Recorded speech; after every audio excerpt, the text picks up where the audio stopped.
Welcome to Tuesdays with Turbine. It's October lucky 13 and just 3 weeks to go until the U.S. elections. I'm Lee Fatzinger, CEO of the Data Fire Hose Bias Extinguishing. Where there's reputation smoke, there's likely reputation fire. Turbine Labs delivering AI-powered insights and intelligence a mere 5,280 feet above sea level. Today's episode, polling literacy in a critical election. I cannot wait to have this discussion. Our guest today is Rick Ritter, president and co-founder of RBI Strategies. Hold on a second. We're going to talk about RBI Strategies as the acronym in just a minute. It's a polling consulting firm based in Denver. He's a Washington, D.C. native. I think his parents were also from Washington, D.C. That doesn't happen very often. He's been a senior consultant for 7 presidential campaigns, as well as many congressional, gubernatorial, and local and state initiatives, as well as a whole bunch of stuff around the globe, and is also the author of the award-winning book, Looking for Votes in All the Wrong Places. Thank you so much for joining us, Rick. Well, thank you very much for having me. This will be really fun. This is going to be a really fun discussion, especially with just 3 weeks to go in the election. Okay, great. So, Rick, let's get started. You've probably lost count at the number of polls that you've done over the course of your career, but I want to start off talking about the world of polling in general. This is a very, very confusing and dynamic and rapidly changing tool that we use to understand who is going to hold office next. Can you just tell us a little bit about what does polling look like today? What did it look like when you started your career? Are we better off then? Are we better off now in predicting the winners of elections? You know, when I started my career, the polling industry in the United States had slowly emerged from doing door-to-door campaigning and door-to-door research to using telephone exclusively. And even then, we, at that early stage, realized there were some problems with telephone surveys. For instance, very simple, that African Americans in the South still didn't have home telephones. So therefore, there's a great Louisiana gubernatorial campaign where the Democratic candidate, thought that he was losing, and in fact won by 10 points. They couldn't figure out why until they realized that they had totally undersampled the African American vote. Even in 1992, British pollsters were still doing door-to-door survey research. And we were one of the first firms to introduce telephone survey research to the UK. And we turned out to be far more accurate. And all of a sudden, within 6 years, people had completely switched over. But now we have the advent of 3 or 4 different types of research methodologies. Telephone, whether it be landline or cell. We have web-based survey research, which can be online, but it also is increasingly text to web, where you get a link to a web element. And now we find this year we have actual text surveys where you can respond directly on your phone to a survey. So we have a multitude of research vehicles. And interestingly, last year, I had a client call and ask, do you know how to do door-to-door surveys? Yeah. And I said, if only enough, I grew up in an age where I know the basics, but I said, and unfortunately, the person I would go to passed away. But it may come around. Then you have to take into consideration things like pandemic, and there are people, willing to answer those. I remember growing up in Littleton, Colorado, and around election time, if the phone rang when it was dinner time, it was either a pollster calling or the school calling saying that I'd cut class. Those Yes. are the only two reasons that someone would have called during dinner time. But that stream of information of I need to get somebody on the phone. By the way, I never wanted my parents to answer the phone in October of an election year because I probably was cutting class. But so they would try again the next day or the next day. And so you say, listen, if I make a certain number of dials, I'm going to get in touch with a certain number of people. That is going to create, and then they'll answer the phone, and then there'll be a certain percentage of that will be willing to take the survey. And once I've done that enough times, I have in a survey of 892 likely voters, we have these results on the questions that we asked. Now we're in this multi-channel environment where this happens on the phone if possible, although cell phones are far more dominant than landline phones. And then you have texting, and then you have door-to-door surveys, and do you have to ask the same questions to get the same polling results in those different formats, or do you? As closely as possible. Okay. You really want to try to have exactly the same questions, because otherwise you get various biased responses. And that takes a while to work out. And you really want to have almost precisely the same question. Obviously, you don't write for for a telephone poll, all right, I'm going to read you some questions, or I'm going to read you the names of some political individuals. Please tell me X. Well, with a online, you say, the following is a list of political individuals. So now, when you're doing this, is the process more arduous now because of all these channels, or can you get the data faster because you've got multiple channels? I think the biggest difference between when I started and now is the response rates. Just that I used to give for a list of, perhaps for every respondent, I would give a list of 20 names. Okay, 1 out of 20 will respond. Now it's up to 1 out of 100. So people don't respond. If you've got a cell phone and you see a telephone number that comes up that you don't recognize, that isn't in your contacts, you're unlikely to respond to it. If you've got a landline still, the number of spam calls is dramatic.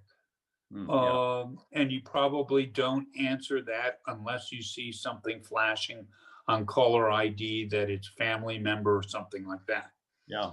So it's a lot more difficult, and that's part of the reason that people have gone to online, is that the response rates tend to be a little higher. The difficulty is to get a good random sample on. Right. When you and I were having a conversation a little earlier, I learned something incredible about margin of errors in polling. So every time you see a news organization put up a poll result on the screen of your television, there's some small writing at the bottom that says, here's how many people we sampled, and there's a margin of error, which is a plus and a minus sign stacked on top of each other. And it says a number, generally, what is it on the low end, 2.5, maybe high end 5? Yeah, 5 or 6, depending on the sample size.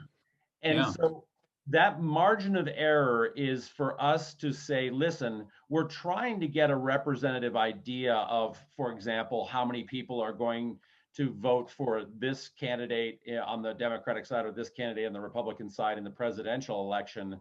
We have a certain amount of confidence in this, but you should take these numbers and not say that is a 3-point lead or something like that, that you should take the 3-point lead and then also look at the margin of error. But it's actually not just the margin of error. Yes. It's actually twice the margin of error. Can you? Correct. It's on both sides. The margin of error is on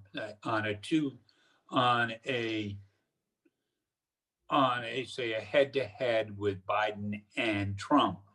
It's not just within that it's on both sides of the equation, if you will. So you do double it, and it could be within that.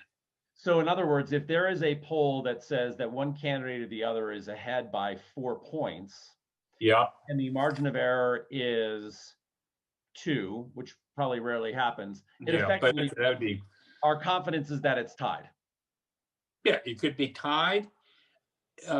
Correct. It could be easily tied, or that the Or it could be 8 points in one direction or the or other. it could be 8 points. Correct. So how do we trust polls then? The way I trust polls, and the way I, obviously I trust my own polls unless I look at the data and I see that there's an outlier, and you can pretty much tell if there's an outlier. Is really looking at a series of polls, national, and taking the what I would call the amalgam of the polls, pull them together, take a look at the trend lines. What I'm looking at now is less, what is the margin, but what's the trend? What do we see happening? Is Biden lead growing? Is it shrinking? What about in some of the battleground states? What was it the last time they polled? What is it now? Is there any demographic changes in their sample? Things such as that. So being a good consumer means looking at the margin of error, looking at the dates of the sample, looking at the sample size, and looking at whatever previous polls that might have occurred or simultaneously and see how they fit together. I want to talk about 2016 because I think that the consumers of polling information learned a lot. Doesn't matter what side of the aisle you're on. Yeah. If you were a Democrat, you were really surprised by the polls in 2016. If you were a Republican, you were really surprised by the polls in 2016 for entirely different reasons. So I want to get into that. But at the same time, you talked about how there are political biases towards different channels of which you poll. And those also have to, so for example, I think you mentioned that online polls tend to be more Republican voters. Yes. And phone polls right now tend to be more Democratic voters. And then all of that has got to be brought into having something that is statistically relevant and believable. Correct. How do you understand when those trends are, when did you know that online was more Republican and phone was more Democratic leaning? Well, I always look at the methodology. And if I see sometimes polls that are conducted by both. And so therefore I look at the crosstabs or the data. Okay, what did the online respondents say? What did the telephone respondents say? And from that, I can begin to develop some kind of analysis of whether or not there is a difference in response rates. For instance, in the 2008 election, one of the reasons that some pollsters underestimated Barack Obama was because they were not using enough cell phones. Cell phones at that time, in fact, leaned a little bit Democratic, about 2.5%.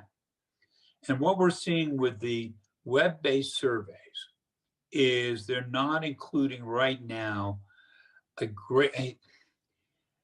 as many older voters, or the older voters are a different sort than the older voters in a landline or cell phone situation.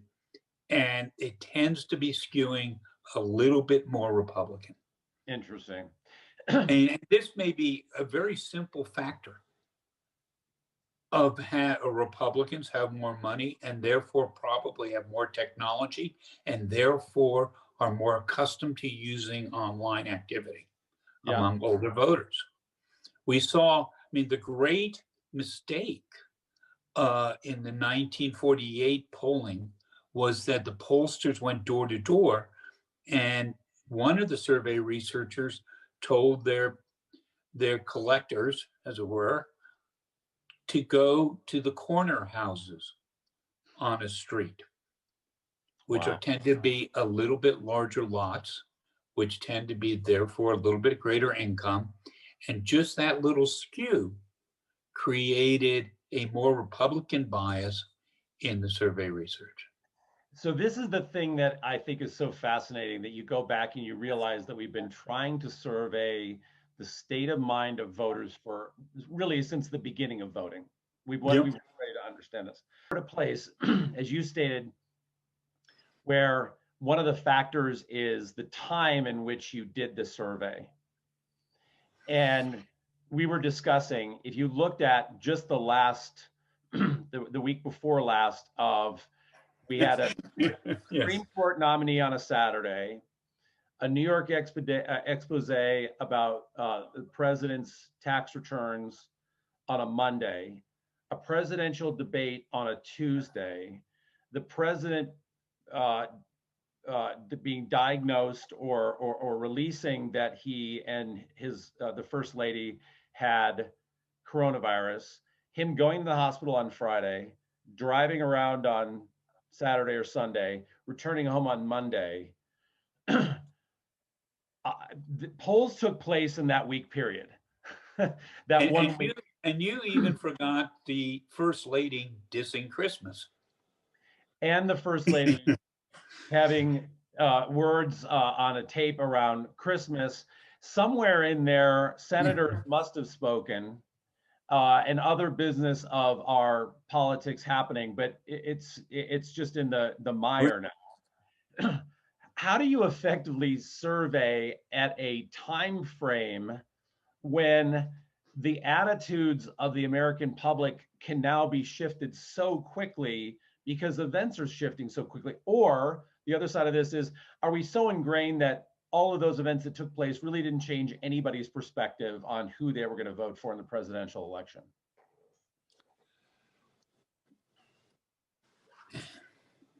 10 days ago, if you'd asked me that question, I would say, look, it's more ingrained than I thought. I said, we did a series of surveys in the battleground states in late July, early August. And one thing that came out is that there was only about 5%, maybe 6% undecided. Now, that's very, very small in the political world. And so I would have said, look,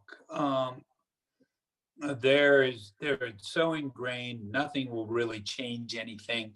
And we did see a point movement, 1 point movement after the debate towards Joe Biden.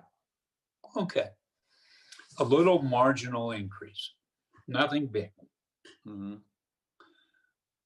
However, I think that the hospital visit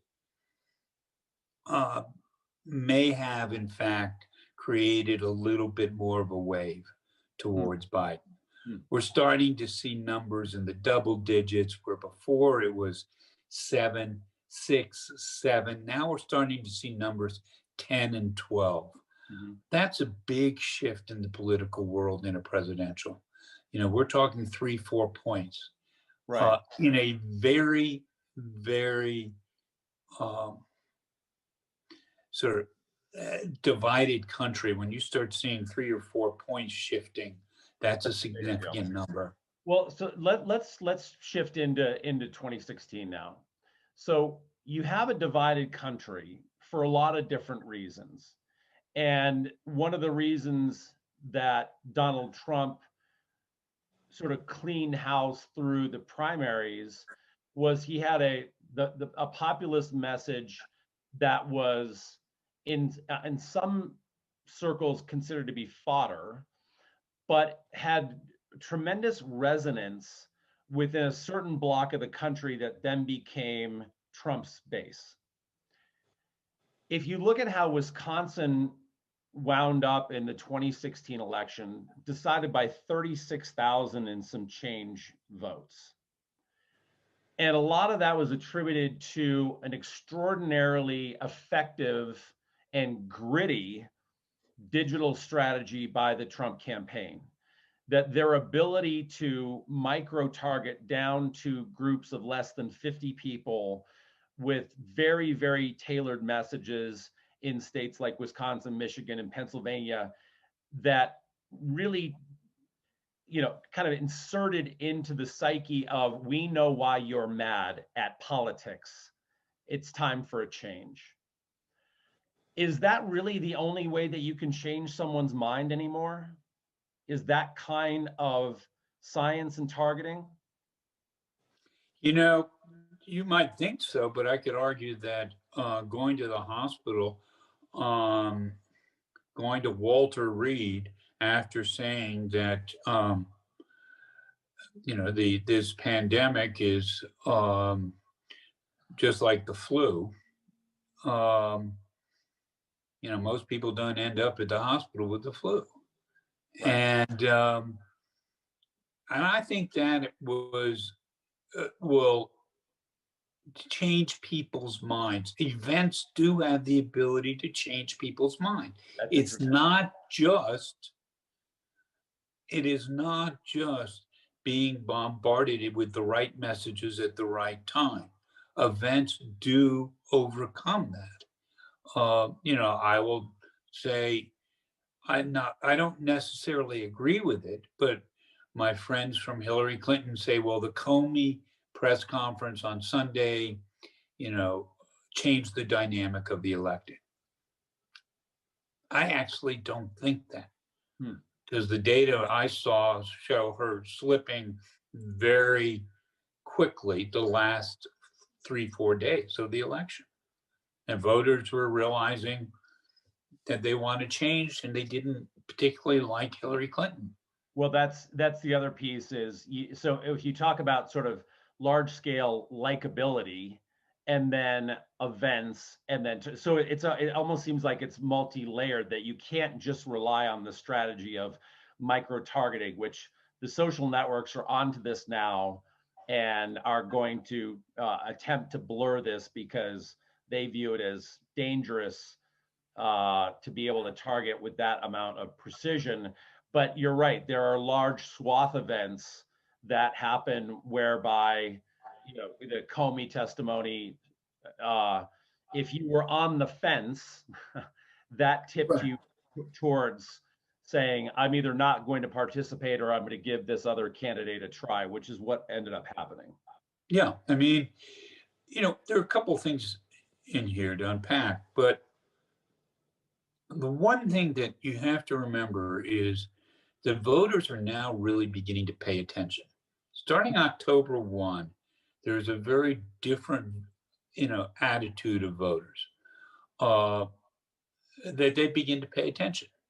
Almost 2/3 of the time that an average voter pays attention to politics occurs in the last month of a presidential campaign. So, all of what's going on before really is sort of more processional than it is sort of activity. It's the march to the game and the announcing of the starting lineups. It's not the game. The game is really October 1, and it really gets going the last 2 weeks. So that's when people begin to really zero in. And there's another element which is important, which is likability. Americans are very different in the sense that it's more important to be liked than it is to be competent. Whereas Europe, it's far more important to be competent in your job or perceived to be competent than to be liked. And the classic example is Margaret Thatcher, who was not really liked. People, if you asked favorable or unfavorable opinion of Margaret Thatcher, unfavorable. Well, I think Job it's interesting. performance. Oh, she's doing a great job. I'll vote for her. Right. I mean, Angela Merkel, you think of Yeah. lots of different leaders in the European Union where you have legitimate democracies, and you're exactly right. That notion of, I mean, I don't know how the French feel about Emmanuel Macron, but I guess you don't need to like him to have him run your country. Right. So we have obviously a multifaceted, multi-layered dynamic going on.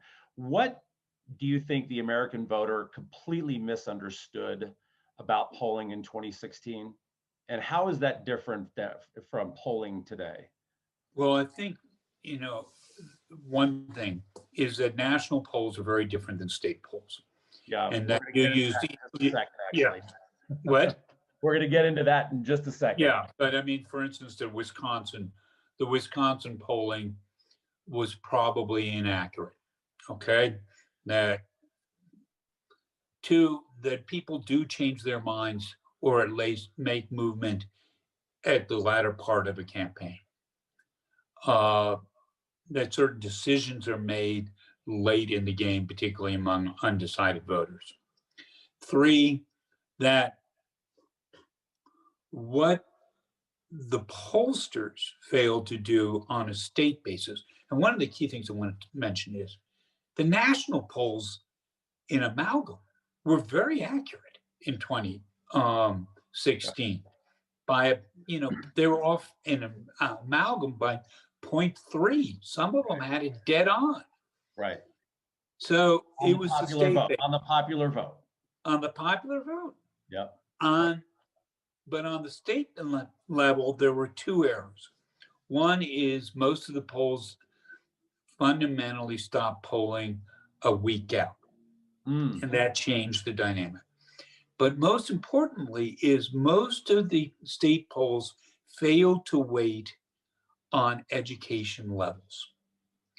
And in 2016 and subsequently in 2018, we saw very different response rates among those who were college educated or greater, and those who only had some college or high school education or technical.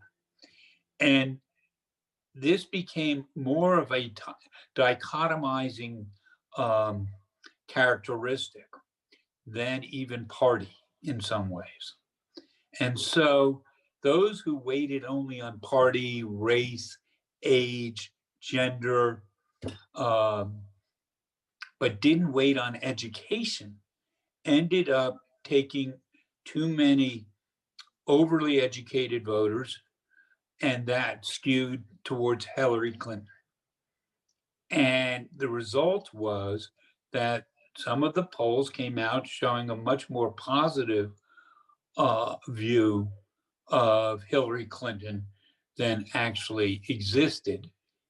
And I will say by 2018, most of the survey research teams had corrected that. And certainly it's widespread knowledge that any poll has to be weighted for education. Well, first of all, that piece I think is also fascinating, that instead of saying down party lines, we're now saying down some other kind of demographic line. Yeah. Do polls sway voters?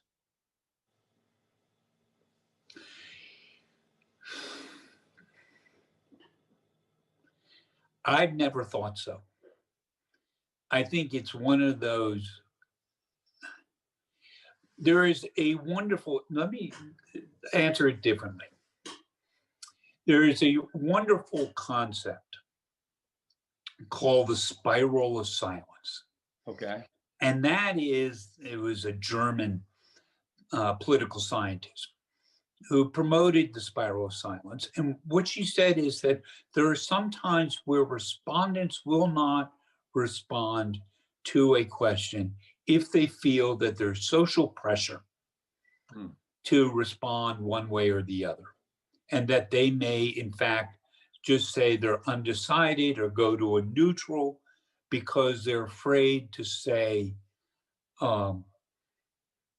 what their real feelings are because it's not socially acceptable.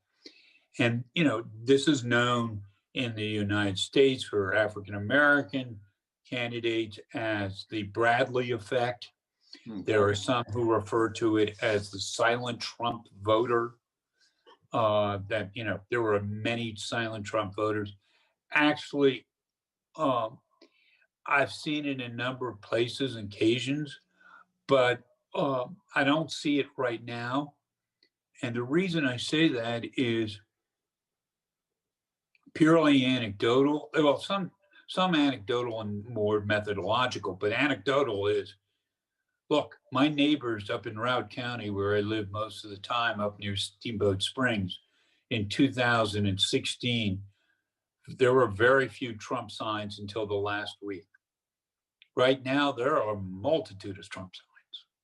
Right. They're not shy about their Sure. demonstrating their support for the president. Yep. Well, that base it has had 4 years to embed itself, and Yes. and you can see it clearly. I think it's very interesting that just the notion that all of this takes place out of a 48-month cycle, really in 1 month, and that actually puts a lot of pressure on a voter to be informed. As we wrap this up, can you give advice to you've asked a lot of survey questions of a lot of people. I would not even venture to guess how many calls and you've listened in on and how many polls you've done over the course of your career. What advice do you have to the undecided American voter right now? Pay attention. Pay attention. Try to sort out, what's important to you. What are the issues that are important to you? What are the characteristics in leadership that are important to you? And how do you want your future to be? Who do you want the future? What do you want it to look like? I guess the best way of putting it. How do you want to? What then in 3 years?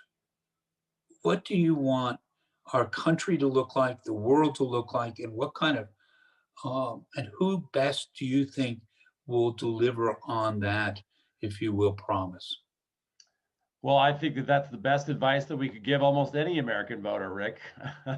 Yeah, Yeah. I mean, it's look, all politics has gone from being all politics has gone from being local to personal, and I even say it's customizable.